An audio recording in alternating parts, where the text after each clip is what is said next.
before I show you what we can from where we are, I'm going to show you what we can't see right now. That's a picture of this minivan. That is one of the cars that neighbors say was involved. Alongside the building here as we're walking, you have some of that siding.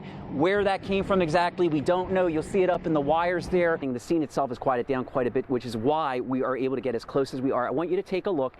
The back here of this trailer, that is actually where one of the people who was inside was trapped at the time. The truck should have extensive damage to its front end from when it went through the fence, but it also should have a good amount of damage to its back end. It looks like it backed out through the fence after it hit the cars, and you can tell that from the direction some of the posts are now pointed. How much of an effect did that really, or an impact did that have on the numbers he was able to pick up? Probably a pretty dramatic impact. He bought his ticket. Why not? But I would still say hi to you. When we come back. Ma'am, can we talk to you about this search? No, nobody want to talk. People at the home on Greenbrier Avenue not happy to see us Monday evening. They returned shortly after ATF agents and police officers cleared out, both spending hours at the house looking for evidence related to the theft of dozens of guns from a store in Chesterfield County. Police say they found it. I'm asking you, ma'am, what the connection is to the four people. 2 men, 2 women arrested in Newport News. Investigators say they planned to sell the stolen guns in our area, at least one of the weapons among those found in Hampton. While police searched the home on Greenbrier Avenue and brought evidence out of it, a neighbor tells us they found potential evidence in her yard. Officers believe someone threw it over the fence. One of them, he said that there was guns in my backyard in a pillowcase. None of my family has been arrested. I didn't say any of them have been. I'm asking what the connection was, because they obviously searched the home for some reason. The connection was because maybe they were coming and somebody took off running and they wanted to chase the people, and the people must have dropped guns. Explanations harder to come by at the home in Newport News where 3 of the people arrested live. You don't want to talk to no news. Although officers made no arrests in Hampton, people on Greenbrier Avenue say their street has seen a lot of police activity recently, gunfire hitting houses there. Officers indicating at least some of it may have something to do with the home they searched. From what the police told me, said they've been trying for so long, it's so hard to get anything and make it stick. So I hope they get something and make it stick so, me and the other decent people can live peacefully in their homes. In Hampton, Brian Farrell, 13 News Now. The stitches are literally less than an 18th inch from my lower lid. And getting that needle stuck, oh man, that was like, oh. There are 5 stitches that will have to come out, chipped teeth that need to be fixed, and a broken ankle.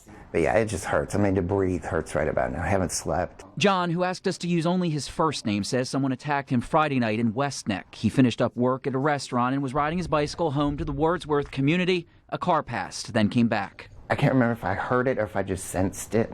But I knew somebody was either behind me or next to me, and before I could even turn around, and look, or whatever way, that was it. I don't remember hitting. Knocked to the ground, knocked out. Whoever it was took his backpack, his money, his cell phone. John says after the actual attack, he was out here on the ground for a good 6 to 7 hours before anyone spotted him. I woke up at some point after it happened, and I remember seeing a car go by, and I yelled.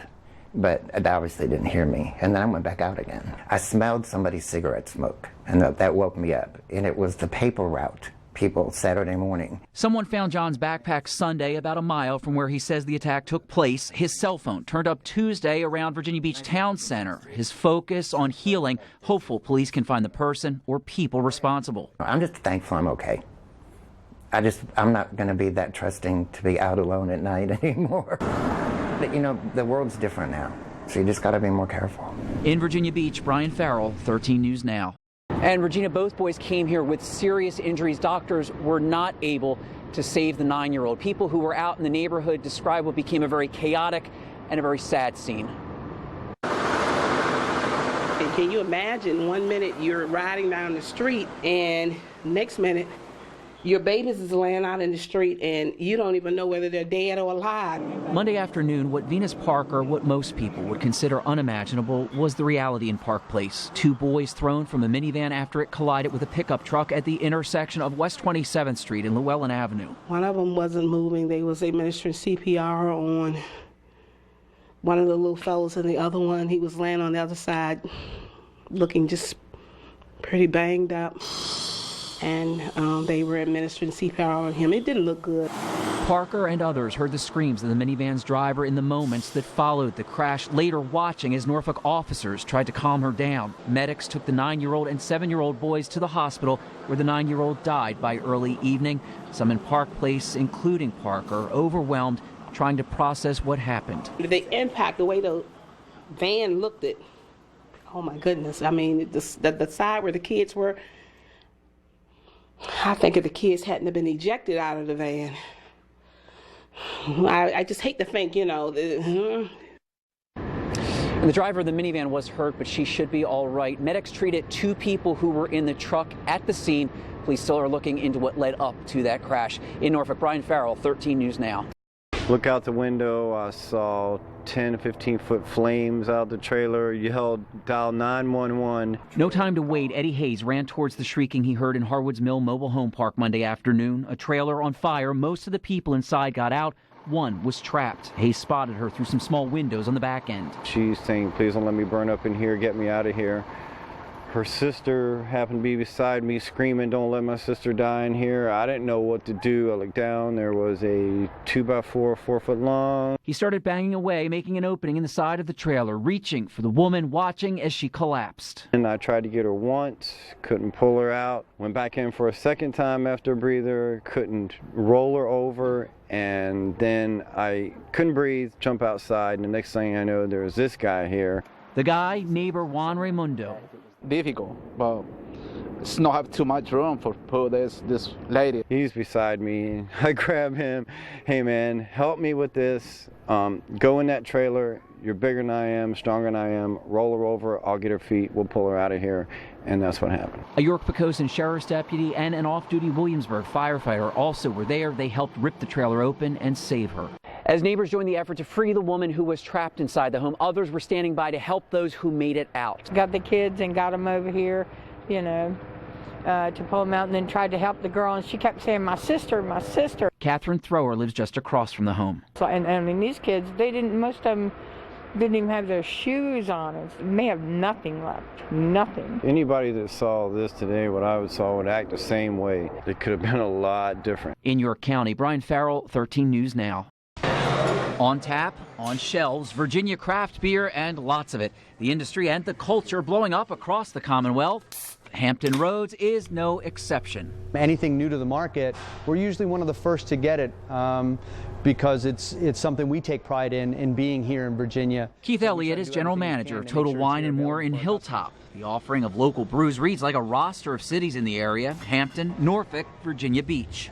This particular platform we're looking at here started off as one platform. It's now 3 deep. And we have a lot of great relationships with the local brewers. They come in and do tastings for us. They'll come in and set up and do class, because we have a classroom here, so we do classroom events. A few years ago, it took just a few hands to count the number of craft breweries in the state. The current figure, 135. Last year, the craft beer industry accounted for about $368 million of economic development in Virginia. Governor Terry McAuliffe declared August Craft Brewery Month. Last year, we had about $22.4 billion of tourism income, 40 million visitors.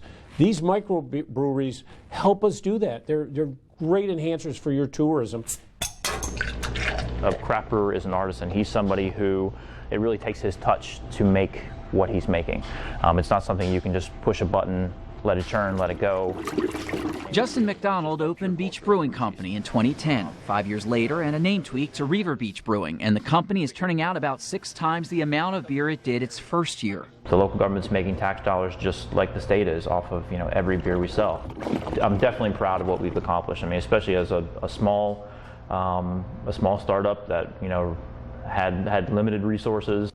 One of the biggest assists craft brewers got came in 2012 when Virginia's Senate Bill 604 became law. Up until then, brewers only could serve tiny samples of beer in their tap rooms. SB 604 cleared the way for full-on pours, making craft breweries centers for socializing. It's really been a wonderful thing to be a part of this in Virginia and help move it forward. For Jeremy Biggie, that meant coming back to Chicks Beach, where he lived years ago. He and his wife took the old fire and rescue station and made it the home of Commonwealth Brewing Company. I would like to see Hampton Roads, and in particular Virginia Beach, become a city with the kind of diversity or beer diversity that you see in other East Coast towns such as Asheville, North Carolina, where there's just such a vibrant beer culture. Virginia attracting established craft breweries from the other side of the country as well. California-based Stone Brewing is setting up an operation in Richmond. Green Flash Brewing, also from California, is building a brewery in Virginia Beach. More craft breweries expected to open. Many envision the Old Dominion becoming a standalone destination for craft beer enthusiasts. Some areas already have beer trails, which guide people to breweries in their respective regions. It's a feature you could see coming to our area. I mean, we would need some sort of support from the local government in terms of signage and approval to place things like that. But I think so. I think that's something that could happen and probably should happen. And I would like to see Hampton Roads be a part of that national dialogue around what is great craft beer and showcase Virginia as a place that's got some of the top beer in the country. Brian Farrell, 13 News Now. Cats found dead in a dumpster on the Outer Banks. Months later, investigators say they know who put the bodies there. A major ruling in favor of sportscaster Erin Andrews. She's thanking supporters after the often dramatic trial that had her in tears. And the effort to bring new business life to a local city. Tonight, city leaders detailed plans to revive old and vacant spaces. The news starts now. Live at 11, this is 13 News Now. Good evening and thanks for joining us. A person is facing several charges months after deputies found the bodies of several cats in a dumpster on the Outer Banks. Dare County Sheriff's deputies found the dead cats in December. They recently arrested 26-year-old Jordan Boykin, charging him with animal cruelty. Here's Aaron LeBeau. Fire forced a man out of his home in Hampton tonight. It happened around 7 p.m. on Boxwood Street. That's near Old Point Avenue off of the Hampton River. When crews got there, there were heavy flames on the first floor of the house. No one was hurt. Investigators do not know the cause. Virginia Beach police took a bank robber into custody after chasing him down today. An emergency dispatcher tells us a man robbed the Southern Bank on First Colonial Road this afternoon. He supposedly asked the teller if he could use the bathroom, then demanded money. Officers spotted him walking down the street a short time later and arrested him. No word on what charges he'll face. City leaders met with dozens of people explaining the business of economic development. That included what can be done to attract stores and companies to the city of Hampton. Part of the discussion included what's in the works and how to keep what's already there working. The dialogue about development, business, and overall economic. And over the past couple of years, we've had great results in terms of capital investment and job creation here in the city. We've added to our restaurant mix, we've added to our quality of life mix, and we're continuing to push the envelope. Leonard Sledge, Director of Economic Development for Hampton, leading the conversation. Dozens of people listen to what's on the way. Among the soon-to-be arrivals, 2 craft breweries. The old Armory on the edge of downtown will house one, along with the craft distillery and entertainment space. A huge overhaul coming to Riverdale Plaza, where Kroger will build one of its marketplace stores and the furnishing store at home will open. I have 45 employees. We're open Tuesday through Sunday. We do a little dancing there, but the food is fantastic. Charlene Smith, owner of Comfort Zone Restaurant and Lounge. After 6 years in Riverdale, she's in limbo, waiting to see what the new owners of the shopping center plan to do with the few tenants who are there. I think the city of Hampton has needed a place like Comfort Zone for years. I have provided them. I have done everything that the city has inquired of me, tax paying, everything. Smith working with the city to try and find another location. Her business, not a major corporation, but a business that took a chance on Hampton. City staff members more than happy to return the favor. It's an opportunity for us to come alongside them to figure out within our toolkit the programs and services that are at our disposal. How do we use those to help support that business as they want to grow and expand? Sledge said that the city is in the process of filling a number of vacant commercial spaces. He added that as a result of recent work, close to 3,000 new jobs will be coming to Hampton.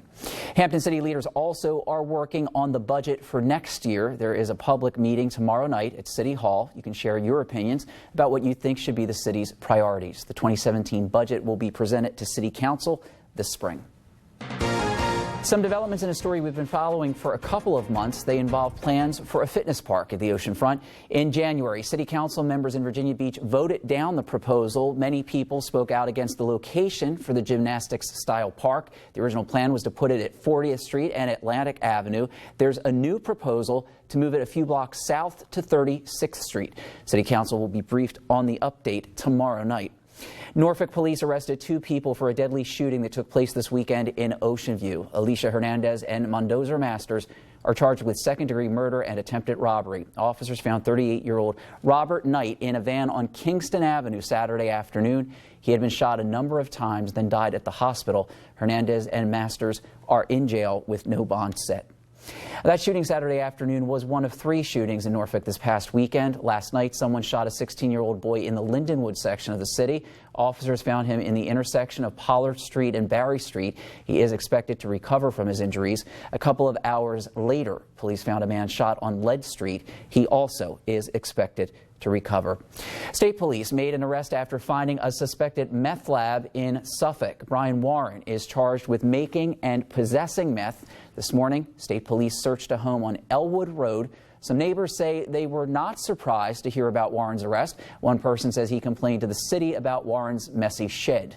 State police also searched a home about a mile away on Glenhaven Drive. Troopers did not say they made any other arrests.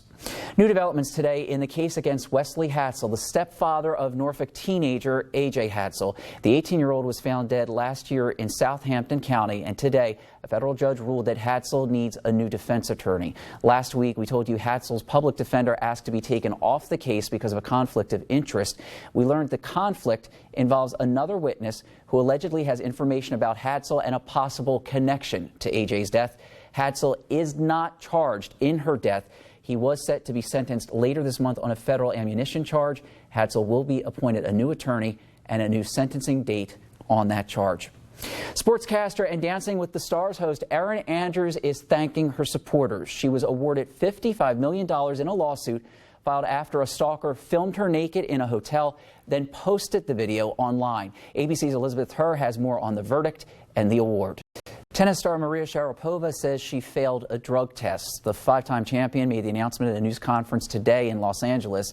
She says she tested positive for a drug she's been taking for 10 years for health issues. She defended herself and said the ban on the substance only started in January.